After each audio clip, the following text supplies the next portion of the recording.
내가 매일 기쁘게 술래얘길 행함은 주의 팔이 나를 안보함이요. 내가 주의 큰 복을 받는 참된 비결은 주의 영이 함께함이라.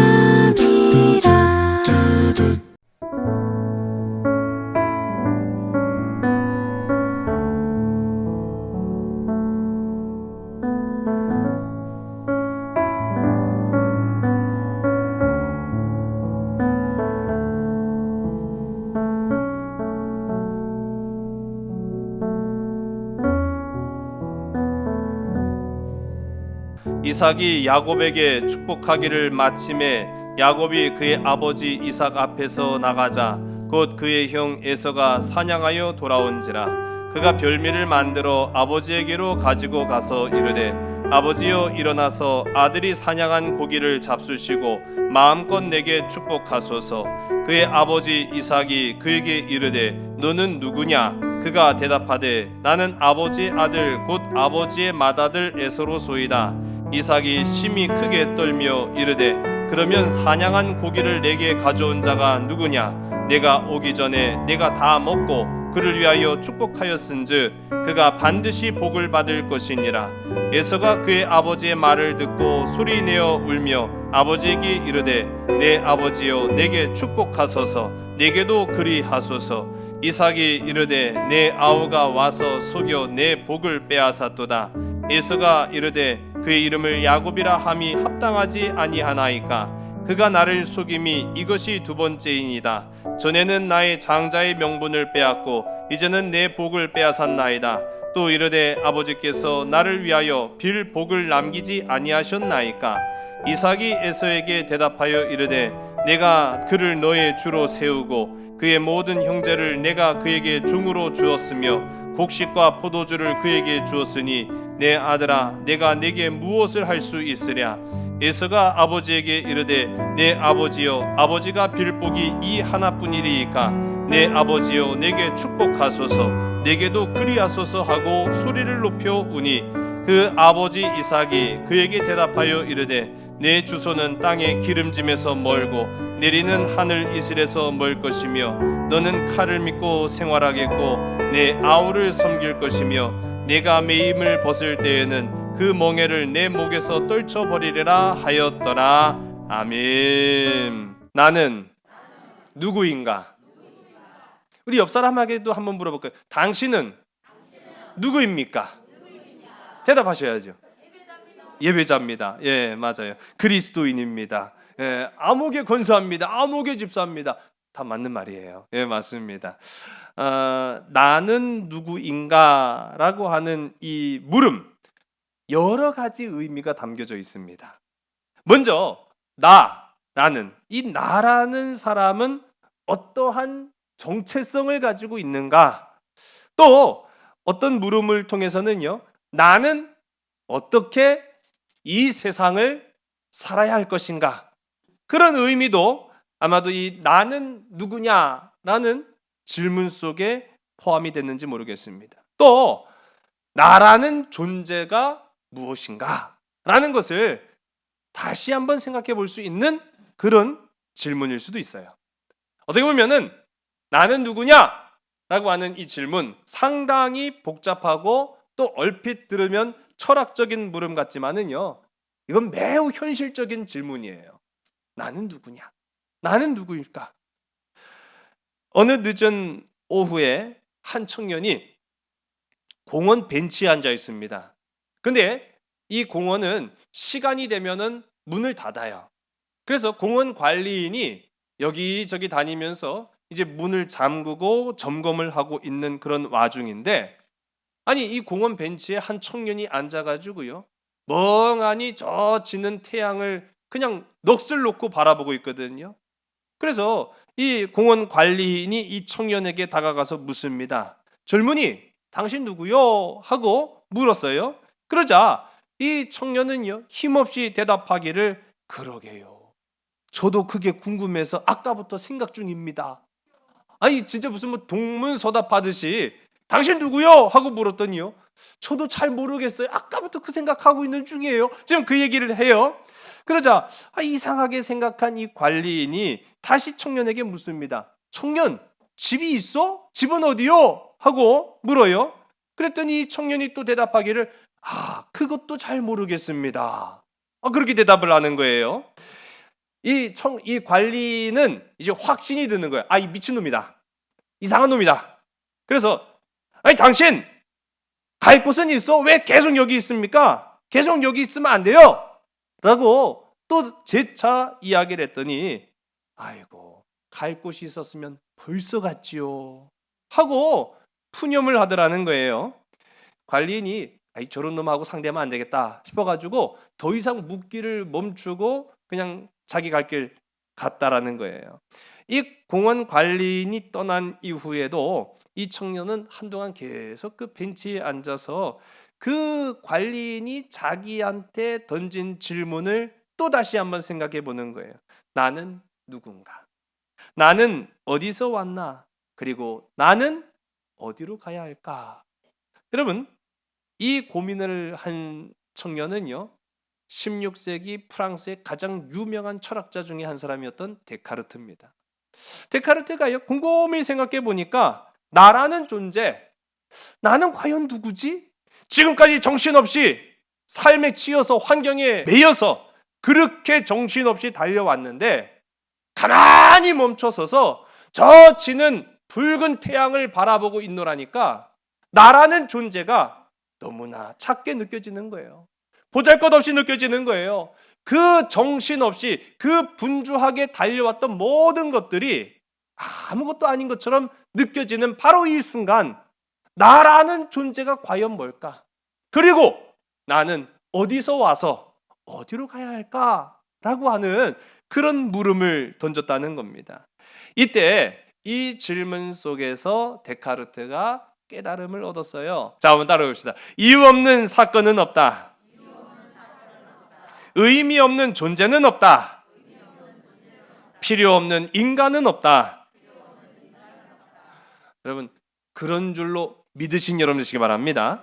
물론 이 데카르트가 철학적 물음 속에서 깨달아진 내용이지만은요, 오늘을 살아가고 있는 우리 그리스도인들도 기독교적 입장에서 예수 그리스도를 내 안에 품고 질문을 던졌을 때 나는 누굴까?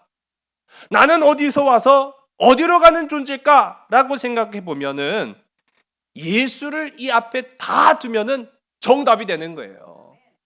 예수가 내게 있으면 내 삶에 이유 없는 사건은 없다는 거죠. 예수가 나와 함께하면 의미 없는 존재는 없다라는 사실입니다. 예수가 나를 붙드시고 예수가 나를 부르셨기에 필요 없는 인간은 없다라는 사실이에요. 여러분, 오늘 우리가 이 창세기 말씀 어떻게 보면은 이 창조 역사 가운데 가장 먼저 이루어진 하나님의 말씀을 우리가 보고 있습니다. 우리 창세기 1장서부터 천지를 창조하시는 하나님의 음성을 통해서 인류가 만들어졌고 가정이 탄생했고 믿음의 백성들이 이 땅 가운데 번성하여 살아가는 그런 모든 과정들을 지금까지 살펴보고 있는데, 이 창세기 말씀을 쭉 보고 있노라면은요, 그 중심이 어떻게 흘러가고 있는가라는 것을 우리 눈여겨볼 수 있는 거예요. 처음에는 사건 중심이었습니다. 사건을 통해서 노아의 방주라든지 그런 이야기들 막 나오기도 하고요. 그러다가 인물 중심으로 넘어갑니다. 아브라함 이야기가 막 나오기 시작했잖아요. 믿음의 조상 아브라함 이야기가 나오고, 그리고 나서 이 이삭의 때에 넘어가면서부터는요, 사실은 이삭 한 사람 개인을 주목하기보다는 이삭의 가정을 통해서 하나님의 말씀이 이어지고 있다라는 그 모습을 발견하게 됩니다. 그래서 가만 보니까요, 가정에 관한 이야기가 성경 가운데 굉장히 많이 언급되고 있더라라는 사실이에요. 여러분, 가정 참 중요합니다. 특별히 믿음의 가정, 너무너무 소중합니다. 가정이 하나님 나라의 모델이라는 사실을 기억하며 고백할 수 있는 저와 여러분 되기를 주의 이름 간절히 소원합니다. 여호수아의 고백과 마찬가지로 나와 내 가족은 하나님 한 분만 의지하겠습니다. 하나님 한 분만 믿겠습니다. 하나님 한 분만 따르겠습니다라는 그 고백이 오늘 우리의 믿음의 가정 가운데도 이루어지기를 주의 이름 간절히 소원합니다.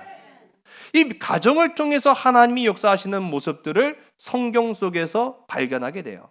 그러나 우리가 때로는요, 이 가정이라는 존재는요, 든든한 울타리이기도 하지만 때로는 나를 힘들게 하는 걸림돌 같은 공간 또는 존재가 가정일 수도 있습니다. 아니, 하나님이 복 주셨고 하나님이 우리에게 보여주신 하나님 나라의 모델이기도 한데 우리가 가정을 꾸려 나아간다라는 것, 가장에게뿐만 아니라 그 가족의 구성원들에게도 굉장히 중요한 부분임을 우리가 보게 되는 것이죠.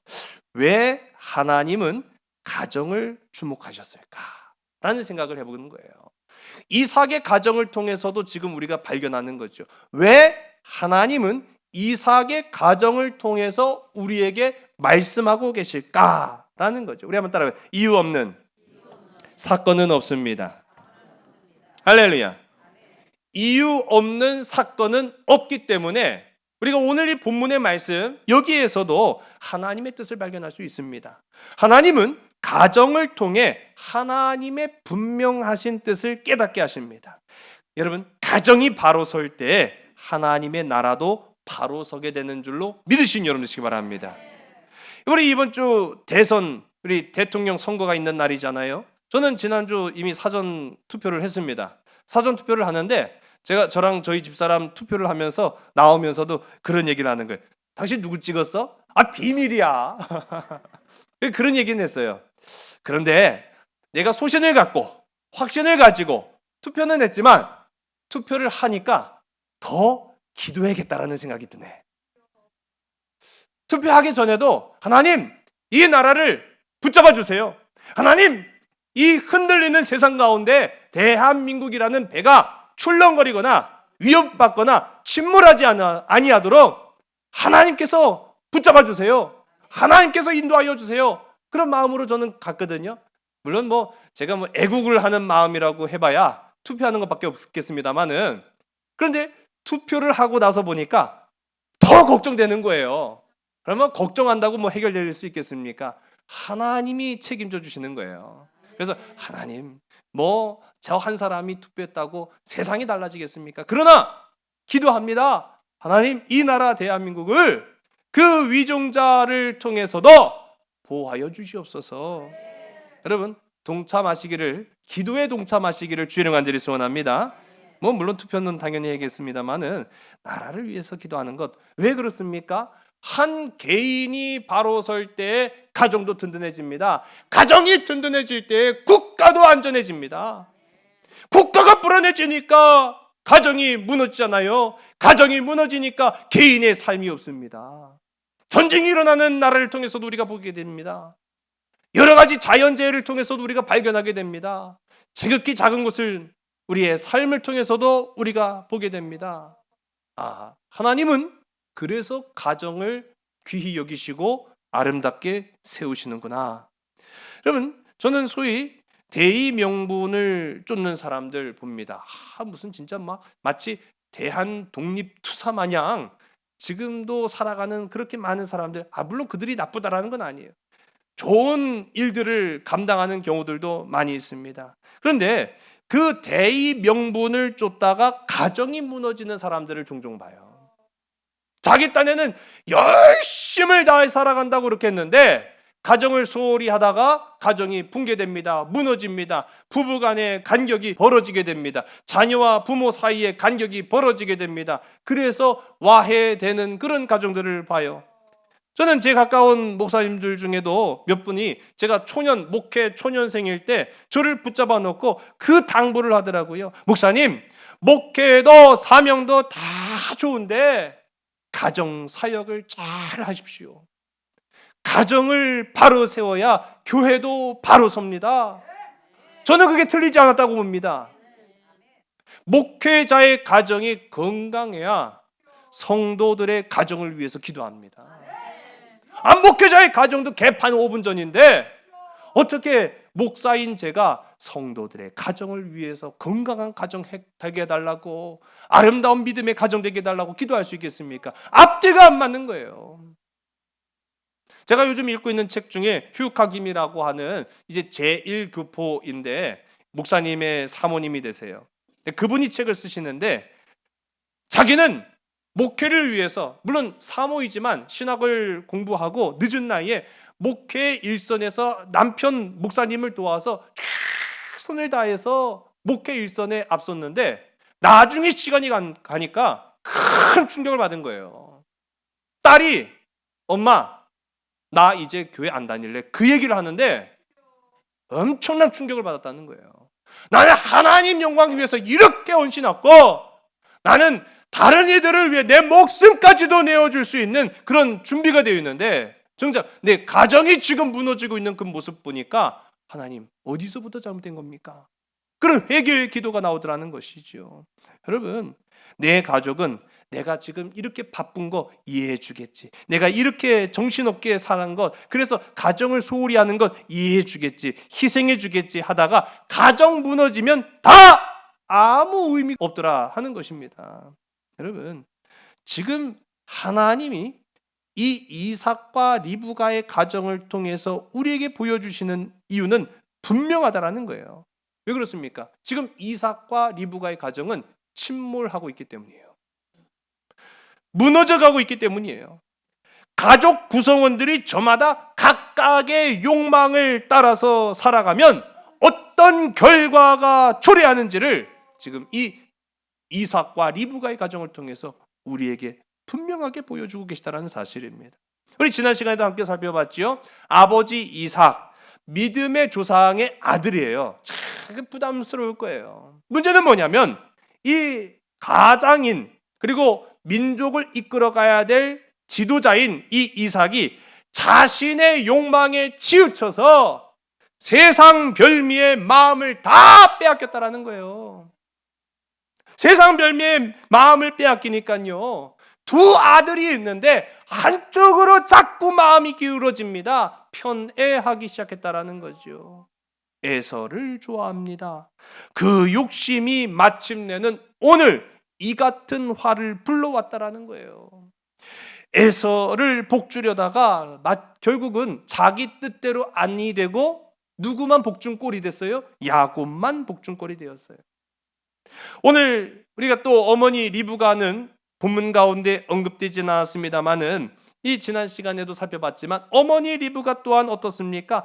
삐뚤어진 사랑 때문에 사랑하는 두 자녀를 원수지간으로 만들었어요. 우리 다음 주에 한번 살펴보겠습니다만은 이 어머니 리브가가 형 에서가 자기 동생 야곱을 죽일 거라는 이 이야기를 엿들어요. 진짜 죽일 수도 있겠다라는 생각을 가지니까 어머니 리브가가 야곱에게 야, 너 집을 떠나라. 집을 떠나라. 어머니, 내가 집을 떠나서 어디로 가요? 삼촌 라반의 집으로 가. 오늘 당장 가야 되겠다. 안 그러면 내가 두 아들 다 잃어버릴 것 같아. 이 말이 무슨 말입니까? 지금 이미 어머니 리브가가 야곱을 부추겨서 아버지 이삭의 축복을 받은 데에는 계산이 다 깔려 있는데 한 아들을 잃어버릴 각오를 하고 있었다는 거예요. 아니, 10손가락 깨물어서 안 아픈 손가락 없다고 자식 새끼가 더 사랑하는 자식도 있고 덜 사랑하는 자식도 있을지 몰라도 어떻게 하나를 완전히 포기합니까? 근데 어머니 리브가의 입장에서는 이미 한 자식을 제껴놨어요. 그러니 야, 내가 오늘 두 아들을 다 잃을 수 없잖니. 그러니 너라도 도망가. 지금 그 얘기를 하고 있는 겁니다. 너무나 가슴 아픈 이야기를 지금 이 말씀을 통해서 우리가 보게 됩니다. 야곱이 아버지에게 복을 받았어요. 그리고 막 나간 이후에 바로 직후지요. 그 나간 직후에 야곱이 복을 받은 줄도 모르고 그냥 들떠가지고 사냥에 성공해서 돌아온 에서가 이 아버지를 위해서 별미를 준비를 합니다. 오늘 우리가 함께 읽은 30절과 31절 우리 두 절의 말씀을 우리 화면을 보고 함께 읽습니다. 시작. 이삭이 야곱에게 축복하기를 마침에 야곱이 그의 아버지 이삭 앞에서 나가자 곧 그의 형 에서가 사냥하여 돌아온지라 그가 별미를 만들어 아버지에게로 가지고 가서 이르되 아버지 일어나서 아들이 사냥한 고기를 잡수시고 마음껏 내게 축복하소서. 아멘. 마음껏 내게 축복해 주세요.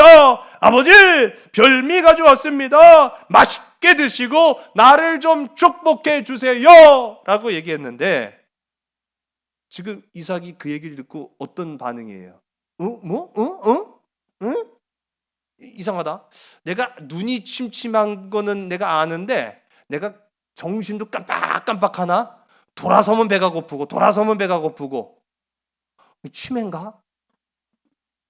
내 방금 전에 에서한테 복을 주고 기도해 준 것 같은데 이놈이 또 와갖고 아버지 진지 잡수시고 나를 좀 복 주세요. 지금 그러고 있는 와중이거든요. 당황한 거예요. 말씀 가운데 아주 재밌는 부분이고 오늘 말씀의 제목이기도 합니다만은 우리 한번 따라 너는 누구냐? 안 웃겨요, 여러분? 저만 웃었나요?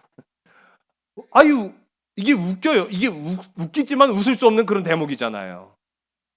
아니 자기 아들이에요. 지난 시간에 우리 함께 살펴봤습니다. 우리가 영적으로 어두워지게 되면 분별하지 못합니다. 분별하지 못하는 그 최악의 경우를 우리가 이 이삭의 가정을 통해서 다 보게 되는데 어느 정도로 분별을 못했어요? 자기 아들을 구분하지 못할 정도가 됐다라는 거예요. 그래서 방금 에서인 줄 알고 축복했던 야곱이 나가자 진짜 에서가 왔는데 진짜 에서에게는 뭐라고 말합니까? 넌 누구냐? 너는 누구냐라고 하는 거예요. 우리 본문 우리 32절의 말씀을 우리 함께 보겠습니다. 그의 아버지 이삭이 그에게 이르되 너는 누구냐? 그가 대답하되 나는 아버지의 아들 곧 아버지의 맏아들 에서로소이다. 아멘. 지금 이삭도 에서도 상당히 당황스러운 거예요. 아니 사냥하고 돌아와서 보니까 아버지가 자기를 누구냐고 물어보고 있어요. 아버지 진짜 많이 심각하다. 난 지금 그런 생각도 하고 또 아버지 이삭 입장에서 내가 미쳤나 치매인가 방금 밥 먹은 것 같은데 또 밥을 들고 왔으니 이게 누가 맞는 말인가 또 그런 이제 생각도 들고 상황을 파악하기가 어려웠을 겁니다. 이삭은 아직도 그가 축복해준 아들이 야곱이라는 것을 지금 깨닫지 못하고 있어요. 그러면서 우리 33절의 말씀을 우리 함께 읽습니다. 시작. 이삭이 심히 크게 떨며 이르되 그러면 사냥한 고기를 내게 가져온 자가 누구냐? 내가 오기 전에 내가 다 먹고 그를 위하여 축복하였은즉 그가 반드시 복을 받을 것이니라. 아멘. 이삭이 다시 묻습니다. 누구에게요? 에서에게. 그러면 방금 전에 나한테 별미를 가져온 자는 누구냐? 여러분 여기서 아마 이삭도 아차 싶었어야 돼요. 내가 별미의 눈이 어두웠구나. 내가 분별하지를 못했구나. 내가 분별하지 못하고 내가 세상 별미의 눈이 어두워서 누가 누군지도 구분하지 못했구나 라는 이제 깨달음을 받았어야 됩니다. 이제야 상황이 파악이 된 거예요. 야곱이로구나. 그러나 이삭이 이 에서에게 말합니다. 그러나 어쩌겠냐. 그가 반드시 그가 누구예요? 야곱이죠. 축복받은 야곱. 그가 반드시 복을 받을 것이다. 여러분 왜 이랬을까요? 우리 이후에도 보면은 에서가 막 울며 막 불며 아버지한테 그래도 축복해 주세요. 그래도 나한테 줄 게 있을 거 아니에요. 그렇게 이제 간구할 때 뭐 아버지로서 좋은 말 해줄 수 있죠. 아니 축복이야 내가 주는 겁니까? 나는 빌어줄 뿐이고 주시는 분은 하나님이신데 하나님 앞에 구하는 것이야 제한이 어디 있어요? 한계가 어디 있어요? 능력이 한이 없으신 제한이 없으신 하나님 앞에 구하면 다 된다고 우리가 성경을 통해서 알고 있는데 아니 그 아들 에서, 그리고 특별히 자기가 더 사랑했던 그 에서에게 축복 못 해주겠습니까? 그런데 지금 뭐라고 말합니까? 아니다. 먼저 복을 받고 돌아간 네 동생 야곱이 반드시 복을 받을 것이다 라고 얘기하고 있어요. 저는 가만히 생각해요. 왜 그랬을까? 왜 그랬을까? 여러분, 이삭이 그 아차 싶은 순간에 떠올랐어요. 야곱과 에서가 리브가의 태중에서 막 정신없이 막 싸워서 엄마를 괴롭게 할 때 하나님이 리브가와 이삭에게 주신 말씀이 떠올랐다는 겁니다. 우리 창세기 25장 23절 가운데 큰 자가 어린 자를 섬기리라. 아멘. 우리 지난 시간에도 함께 보았죠. 이 말씀은 문맥상으로도 결론적으로도 큰 자는 에서를 말하는 것이고 작은 자, 어린 자는 야곱을 말하는 것인데, 결국은 네 아들 야곱이 형이 받아야 될 축복보다 더 많은 축복. 그래서 이 네 아들 에서가 야곱을 섬기게 될 것이다. 그 얘기잖아요. 이미 하나님이 야곱에게 그와 같은 말씀을 주셨다라는 사실을 알았지만 여러분, 우리가 두 가지 노선으로 갈 수 있습니다. 하나님이 우리에게 선포하신 말씀이 있어요. 그런데 이 세상을 살아가면서 우리는 우리의 갈 길을 주장할 때가 있어요. 어떤 길을 가야겠습니까? 어떤 길이 옳습니까? 머리로는 맞아요. 인정합니다. 하나님이 나를 주장하실 겁니다. 하나님이 나와 함께 하십니다라고 하면서 하나님 뜻을 따르는 것처럼 우리가 살아가지만은 실제적으로는 내 생각이 중심이에요. 내 판단이 중심이에요. 그리고 우리는 그렇게 고백하죠. 또 양심이 찔리니까 하나님이 좀 따라와 주시면 안 될까요? 하나님이 좀 내 기도 들어주시면 안 될까요? 하나님이 응답해 주시면 안 될까요? 내 마음에 원하는 것이 이건데 라고 하면서 아직 우리가 유치한 믿음을 가지고 하나님이 명백하고 분명하게 제시한 그 길을 포기하고 우리는 내가 원하는 내 방식의 삶의 길을 자꾸만 주장할 때가 있다는 거예요. 지금 가만히 생각해 보니까 내가 아무리 주장한들 결국은 내가 사랑하는 에서를 복 주려고 벌인 짓이잖아요.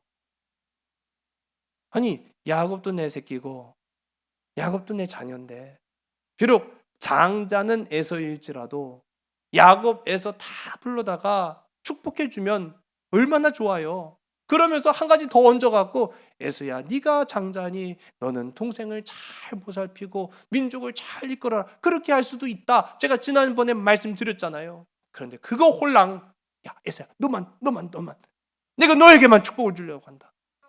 내가 너에게 아주 마음껏 축복할 테니까 내가 좋아하는 별미 좀 갖다 놔와. 그렇게 얘기하지 않았습니까? 비뚤어진 이 에서의 마음, 그러다 결론적으로는 야곱을 축복하시는 하나님의 결정과 결말을 딱 보니까 내가 아무리 애를 쓰고 내가 아무리 주장한다 할지라도 결론적으로 하나님이 행하신 것이 옳구나. 하나님의 일을 인간의 힘으로는 바꿀 수 없구나라는 깨달음이 오니까 에서야, 아니다. 네 동생 야곱이 복을 받을 것이다. 그것 때문에 지금 이삭이요 에서에게 주저하고 있다라는 거예요. 우리 34절의 말씀을 우리 함께 읽습니다. 시작. 에서가 그의 아버지의 말을 듣고 소리내어 울며 아버지에게 이르되 내 아버지여, 내게 축복하소서, 내게도 그리하소서. 아멘. 참 에서 불쌍해요. 좀 인간적인 측면으로 보면은 좀 가엾고 불쌍하고 또 긍휼의 마음으로 보니까 좀 애잔하기도 하고 그런 마음이 있습니다. 지금 에서가요 크게 소리내어 울고 있다. 그 에서가 울고 있다, 그 얘기를 하고 있거든요. 지난번에도 말씀드렸는데 이때 에서의 나이가 몇 세인지 아십니까? 77세예요. 나이 어린 아이가 나 장난감 사줘! 그랬는데 안 사줬다고 땅바닥에 주저앉아갖고 울고 있는 그 울음이 아니라는 거예요. 세상 살 거 다 살아봤고요. 경험할 거 다 경험해봤고요. 무엇이 진짜인지, 무엇이 가짜인지, 무엇이 옳은지, 무엇이 그른지를 이미 다 판단할 수 있는 그 나이에 뼈아픈 후회의 눈물을 지금 에서가 흘리고 있다는 사실입니다. 우리 지난 32절 방금 읽었던 이 32절 말씀 가운데 보면 당황한 아버지가 묻잖아요. 넌 누구냐? 넌 누구냐? 그 물음 앞에 에서가 처음에는 뭐라고 대답합니까? 아버지, 나는 아버지의 아들, 아버지의 맏아들 에서입니다 라고 고백을 했어요. 그런데 자기가 고백을 하면서 보니까 맞아, 나는 아버지의 무슨 아들이에요? 그렇죠, 맏아들이에요. 맏아들. 나는 맏아들인데 그 얘기를 하니까 나 참 맏아들이었구나. 근데 이 장자라는 명분을 이전에 에서는 어떻게 여겼습니까? 팥죽 한 그릇에 팔아버릴 정도로 보잘것없이 여겼던, 소홀히 여겼던 에서였다.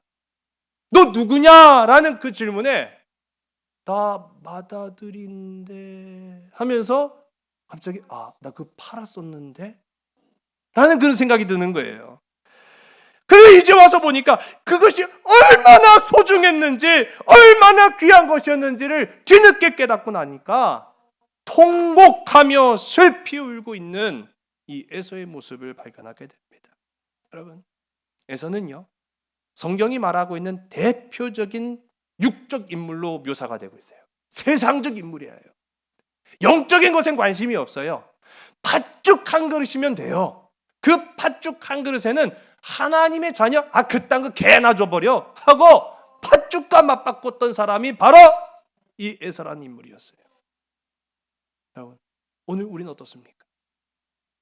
어떤 마음과 어떤 가치관, 어떤 정체성으로 나라는 존재를 세상 가운데 고백할 수 있습니까? 물질에 약해진 사람입니까? 권세에 약해지는 사람입니까? 건강에 약해지는 사람입니까? 아니면 사람에 약해지는 사람입니까? 이 에서라는 사람을 가만히 살펴보니까요, 우리 지난번에는 이렇게 좀 넘어가는 말씀도 있었어요. 그런데 이 말씀을 제가 오늘 본문 통해서 다시 한번 찾아봤어요. 다시 한번 찾아보니까 이 에서라는 인물이 오죽했으면 어느 정도였느냐라고 하면, 이 에서가 지금 두 아내가 있습니다. 야곱은 아직 총각이에요. 70 먹은 총각이에요. 그런데 이 에서는 이미 두 아내가 있었어요. 근데 그 두 아내가 이방 여인이었어요. 하나님을 모르는 사람이었다고요.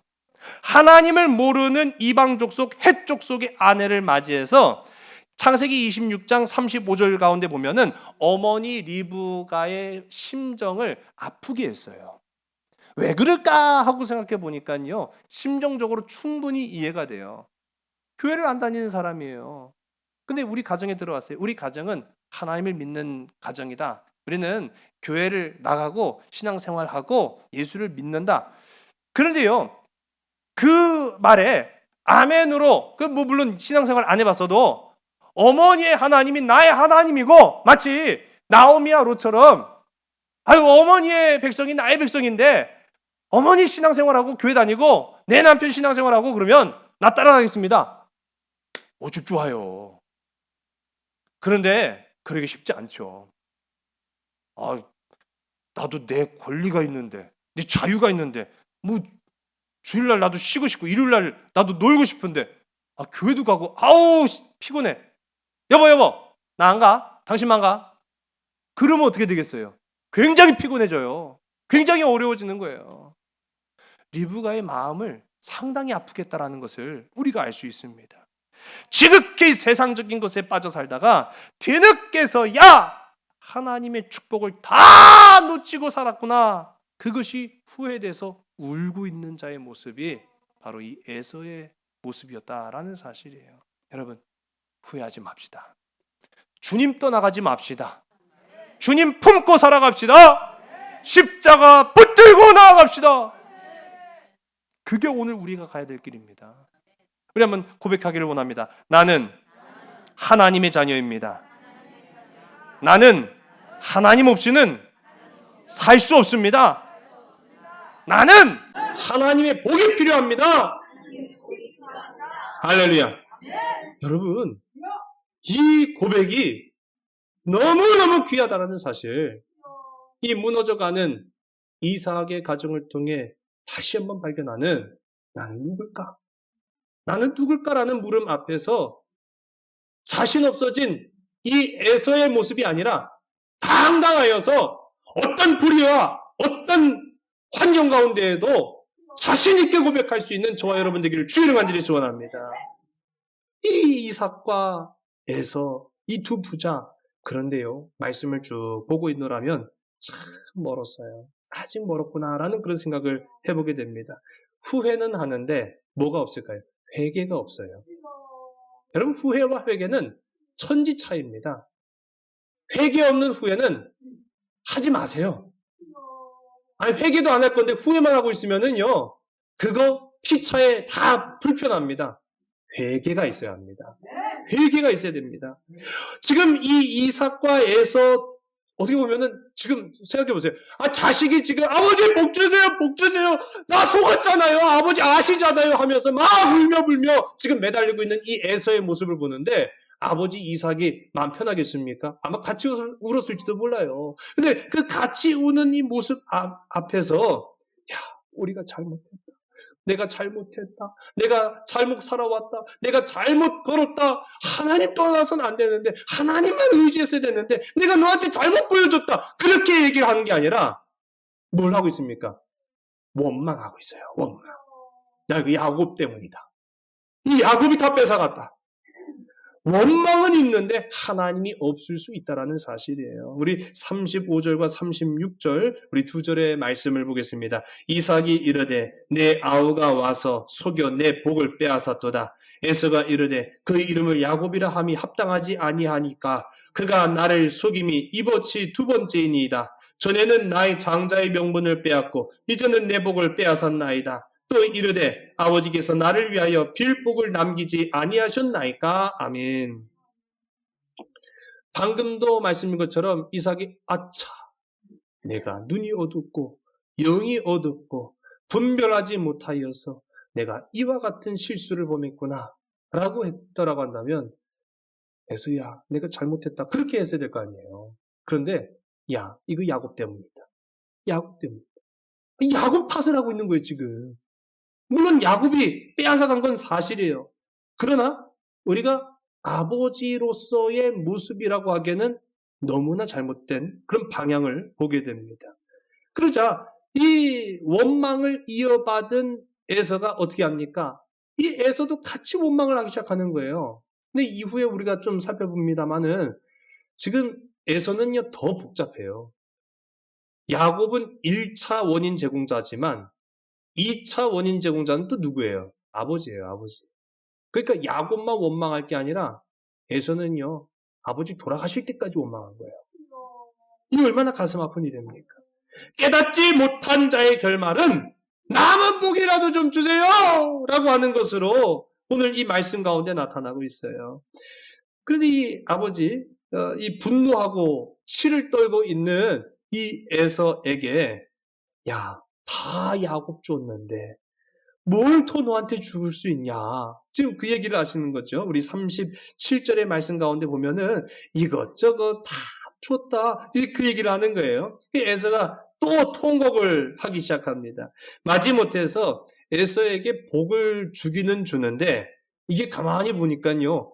복이 아니라 저주에 가까워요. 우리 39절, 40절 말씀 우리 함께 읽습니다. 시작. 그 아버지 이삭이 그에게 대답하여 이르되 내 주소는 땅의 기름짐에서 멀고 내리는 하늘 이슬에서 멀 것이며 너는 칼을 믿고 생활하겠고 내 아우를 섬길 것이며 내가 매임을 벗을 때에는 그 멍에를 내 목에서 떨쳐버리리라 하였더라. 아멘. 너는 칼을 무기를 의지할 것이다. 여러분, 칼로 대변하는 권력을 의지하는 사람이 있고 하나님으로 대변할 수 있는 영적인 사람이 있습니다. 오늘을 살아가고 있는 우리 대통령 권력 의지하지 마시고 세상의 권세 의지하지 마시고 하나님을 의지하는 저와 여러분 되기를 주의를 간절히 소원합니다. 지금 에서에게는 내가 너에게 줄 거라고는 이제 너는 다 없으니 무기를 의지할 것이고 내 아우 야곱을 섬기게 될 것이다 라고 이야기하고 있어요. 너무나 너무나 비참한 지금 가족사의 한 모습을 우리가 봅니다. 여러분, 오늘 이 말씀을 통해서 과연 나는 어떤 가정을 이루어야 할까? 나는 어떤 삶을 살아야 할까? 라는 그런 물음 앞에 오늘 이 말씀을 통해서 적용해 보시기를 부탁을 드립니다. 철학자 파스칼이 이런 얘기를 했어요. 인생의 의미를 모르는 사람은 불행하다. 그러나 그보다 더 불행한 사람은 인생의 의미를 알 수 있는 기회를 외면하고 살아가는 사람이다. 여러분, 그렇습니다.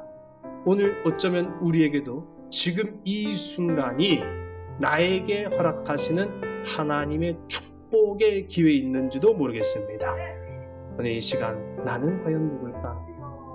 이 물음에요, 파스칼은 어디에서 그 답을 찾았느냐? 철학자이지만은 앞서 철학자 데카르트는 철학적 물음 가운데 이렇게 답을 했어요. 그런데 이 달리 파스칼이라는 사람은 성경에서 자신의 무릎에 대한 답을 발견합니다. 이사야 성경 43장 21절의 말씀이죠. 우리 화면을 보시고 함께 읽습니다. 이 백성은 내가 나를 위하여 지었나니 나를 찬송하게 하려 함이니라. 아멘. 우리는 예외자입니다. 우리는 하나님의 자녀입니다. 우리는 천국 백성입니다. 그러므로 하나님의 은혜를 발견해서 세상 가운데에서 하나님의 영으로 살아가는 저와 여러분 우리 모두가 되기를 주의 이름 간절히 소원합니다. 하나님의 자녀임을 감사하는 마음으로 이 사순절을 지내는 저와 여러분 되기를 주님의 이름으로 간절히 소원합니다. 기도하시겠습니다. 아버지 하나님, 우리가 하나님의 자녀됨을 알고 있으면서도 때로는 세상 것이 더 좋아서, 때로는 세상 별미에 우리의 마음 다 빼앗겨서 내 마음에 영적 어둠이 짙게 깔림으로 하나님 멀리하고 세상 향해 나아갔던 이 이삭과 에서의 모습 발견합니다. 그러나 오늘 이 시간 나는 하나님의 자녀입니다. 나는 천국 백성입니다. 나는 주님 없이는 살 수 없는 존재입니다. 주님 앞에 나아가게 하여 주시옵소서. 주님 나를 지으셨사오니 나의 모든 걸음을 보호하여 주시고, 주님 나를 살피시오니 불기둥과 구름기둥으로 그 사랑하는 백성들을 인도하셨던 것처럼 이 코로나라는 막중한 시대 앞에 이 생명의 위협이라는 어려운 상황 속에서도 우리의 생명 끝까지 책임져 주시고 보호하여 주시옵소서. 모든 것을 주님께 의탁하오며 참사랑 되시는 나사렛 예수 그리스도 이름으로 감사하며 간절히 기도드렸사옵나이다. 아멘. 성령이 계시네 할렐루야 함께 하시네 좁은 길을 걸으며 밤낮 기뻐하는 것 주의 영이 함께함이라 나와 동행하시고 모든 염려하시니 나는 숲의 새와 같이 기쁘다.